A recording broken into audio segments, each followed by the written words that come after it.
The Goon Squad brothers have quickly become one of my favorite YouTubers on the platform. If you have even the slightest interest in cars or fixing things, then I'm sure YouTube has put them on your homepage. Crazy enough, watching their videos is what gave me the confidence to start working on my own cars. However, what I find most fascinating about the Goon Squad brothers is their growth and business mindset on YouTube. They're averaging over 500,000 views a day and have implemented numerous revenue streams throughout their channel. As you know, YouTube videos on how to fix your car is nothing new to the platform, and auto mechanics has been around for years. So how come the Goon Squad brothers, who simply post videos working on their cars, be blowing up so fast and making millions of dollars while at it? Maybe they know something the rest of us don't about finance and entrepreneurship. In this video, we're going to break down the Goon Squad brothers' success story and figure out how they went from being broke teenagers just a few years ago to absolutely dominating the YouTube car niche and making millions of dollars at the same time. Not only that, I'll also be highlighting any important traits or business strategies we see the Goon Squad brothers use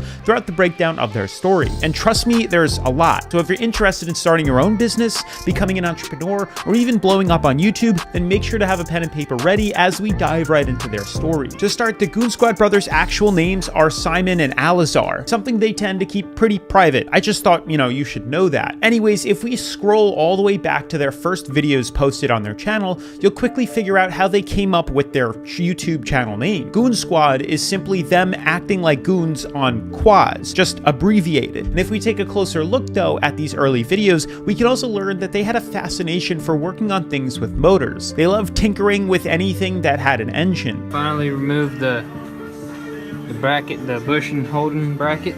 And consistently posting videos on replacing axles, painting rims, replacing clutches, and even installing lift kits on their trucks. There was no strategy to their uploads, and I can bet at the time they had no intention of even becoming YouTubers. They were simply recording and posting anything and everything on their channel just to show people how much fun they were having. Now, this is honestly the best method to start on YouTube too. This is because most YouTubers experience a burnout, usually if they attempt to become YouTubers with the sole purpose just to make money. It's the YouTubers that start making videos just for fun that can grow exponentially, and this is because it never really feels like work. Now, it wasn't until they purchased their next hobby, a wrecked 2013 Jeep Rubicon, off an insurance auction, when they realized how powerful YouTube could be. They uploaded a video titled Rebuilding a Wrecked Car, Jeep Rubicon Part 1, and almost immediately the video started to blow up. They even noticed other people were copying their title. This video had hundreds of thousands of views in just a few days, and it was something about the keyword rebuilding and the series style videos such as part 1, part 2, part 3, part 4 that is extremely attractive to the YouTube platform. It is just so unique, and the brothers somehow were able to pick up on that. Notice the structure of their content immediately changed after figuring this out. No longer were they posting random titles and videos. Each one now had a little more thought put into it than the last, and this is called the blue ocean strategy. This means they were able to differentiate themselves from their competition by opening up an entirely new market space and creating new demand. The brothers were able to create and capture an uncontested space within the car niche on YouTube, making videos on rebuilding cars in series, thereby making their competition in the space irrelevant. Prior to them, not many people were really posting videos on going to Copart and auctions taking cars. Now, as we know, making how-to videos on YouTube is nothing new. Auto mechanics is also nothing new, but creating a series showing that process of buying those salvage cars from auction and rebuilding it was just something that YouTube has never really seen before, especially by two teenagers. They continued their Jeep rebuilding series, and this allowed them to build quite the following. People became addicted to the series, and the best part was the evergreen style videos could stay relevant no matter what time you watched it. And what I mean is that this type of content could stay relevant for years and not go out of date quickly. It was also a way to get people to watch multiple videos on their channel because people would want to know what happened next. Each video was slowly bringing in more and more views and more subscribers than the last. Unfortunately, even with the new influx in views and subs, it just wasn't anything for them to pursue full time. They were making nothing off YouTube, but this didn't really deter them from at least trying. I mean, after that video, we kind of started doing some house stuff. I know a lot of people probably remember the house stuff we were doing. Like, we did lightning house. Yeah, because we're just trying to make a living while doing this YouTube, because like YouTube wasn't paying. Like, we weren't making money. money. With this newfound knowledge on what trends on YouTube, they would continue to upload videos as a series. You can see them continuing this with their Jeep series and testing this out on their house demolition and remodeling videos. This was also a way for them to make a living filming their jobs while also pursuing YouTube. And you can see this in their series called Remodeling a House Struck by Lightning. Their older brother Alex had purchased the house to flip and offered to pay them to fix it up. Take a moment to realize that from an early age, they were surrounded by entrepreneurs. Even their older brother was into hustling and working for himself. So it's no surprise that some of his knowledge and hustle rubbed off onto them. I'm also sure they learned how to work hard from their immigrant parents who came from Ukraine. Now, in business, there is a saying that you are the average of the 5 people you spend the most time with. And what that means is the people you spend the most time with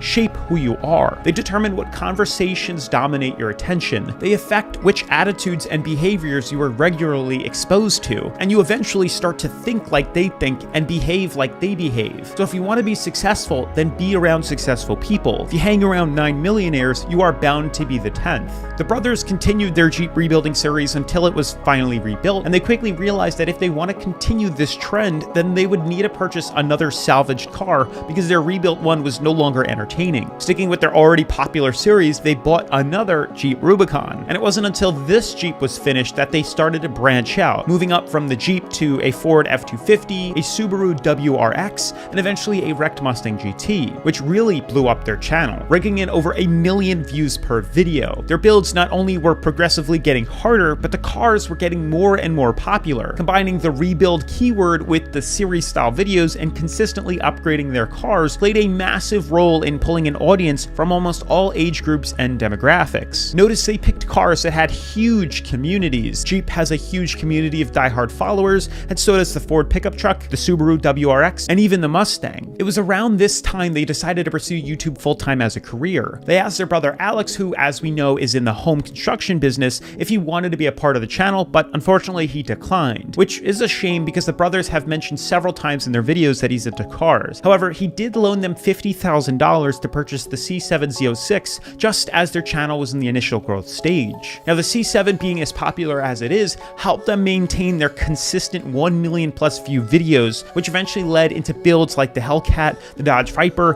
Porsche, Nissan GTR, Lamborghini Huracan, Ferrari, and many more. They have even started to bring back some of their older home construction hobbies in their new videos, building their own headquarters, their home, and even garage. This is also a way for them to spread their wealth and not have all their money tied up in one place, not having all their eggs in one basket. Flash forward to today, and they have amassed a following of over 2.5 million subscribers and over 750 million views to their channel. Now, if we use a YouTube revenue calculator like Social Blade, it can give us a pretty good estimate on how much they're actually earning. Now, Social Blade is pretty accurate in regards to views and subscriber growth, but they aren't that great in determining what a YouTuber's revenue is. And as I've mentioned in previous videos, each niche has its own CPM, which is how much a YouTuber earns per 1,000 views. Now, if we check out my previous video on how Matt Armstrong became a millionaire, we can see that car niches earn roughly $4 to $5 per 1,000 views, which we found out by looking at other content creators in the space. Now, if you guys want to check out this video, then make sure to click the link in the description or click right over here. Now, using the $4.50 to $5, we can see that the Goon Squad channel just off YouTube revenue alone is bringing in around $500,000 a year. And if we do the math, since their channel brought in a total of 750 million views, that divided by 1,000 times 5 is almost $4 million. But no one knows for sure unless they reveal their earnings. Let's also not forget about their other revenue streams they've implemented into their channel, which consists of their clothing brand,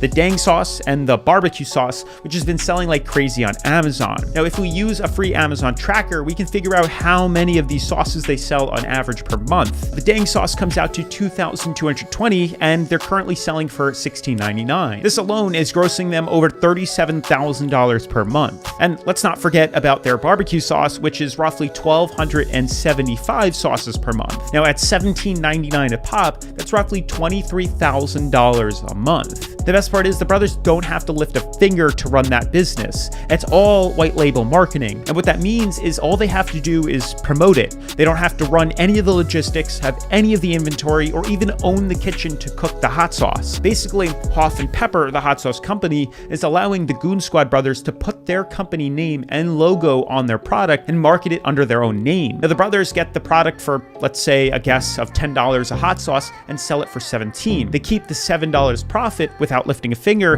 and the other $10 goes to the company to make it, package it, and ship it. Now, the key difference is the Goon Squad brothers don't need to pay anything for the inventory up front because the hot sauce company will only label it and ship it when their orders sell. Lastly, guys, let's not forget about the sponsors that they get. Now, throughout some of their videos, you will see them spend a few minutes talking about their sponsor, which can easily pay them over $10,000 because of the size of their channel. And they also have sponsors that send them free parts or tools for the current builds, which allows them to save money on their production costs. It's all too often that I begin to see a pattern in successful entrepreneurs, and the Goon Squad brothers are the perfect example. They all have a talent for sales and marketing, and they all have a passion for creating their own business. Unfortunately, though, this is the end of the story for now, but I know there's a lot we'll see from the Goon Squad brothers. And with that being said, guys, make sure to subscribe and like the video if you haven't already. And if you want to see the video about how rebuilding supercars also made Matt Armstrong a millionaire, then make sure to check out the video right over here. Otherwise, I'll see you in the next episode. Peace.